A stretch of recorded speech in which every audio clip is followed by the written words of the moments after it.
One day, George the steamroller was waiting for Percy to take him to a new workplace. George was being rude to Rheneas and Skarloey, replied Skarloey, retorted George. Then Percy arrived to take George away. He was still rebelling.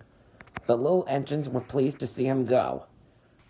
George grumbled all the way to the old branch line. He was going to turn it into a road. When they arrived, George was rude again, said Percy.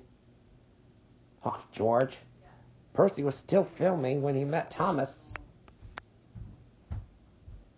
Puffed Thomas. George was now enjoying himself. He chortled. Thomas took no notice. George felt insulted. But Thomas didn't hear. At last the workmen reached the level crossing, said George. But they did, but not properly, and George knew it. Later, Thomas was traveling home on the same line. He was pulling freight cars filled with vegetables. The signalman had forgotten to warn his driver about the crossing. Said Thomas happily. Called his driver, but it was too late. Next day, Percy told Gordon all about George. Snorted Gordon. George had been taken to some yards to work. Duck arrived with a train of empty freight cars.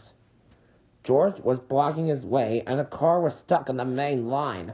Demanded Duck. Replied George. Said George. Duck's driver to complain to the station master, but the signalman had set the signal to allow Gordon to speed through. His passengers were singing his praises, and he was making express time. He whistled long and loud as he approached the station.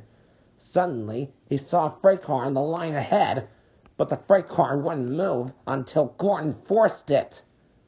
By accident. Gordon was worried that Sir Topham Hatt might be cross. He was, but not with Gordon. And he did, a few days later, said Thomas. George had been found out by Sir Topham Hatt and punished. He looked miserable, said Percy.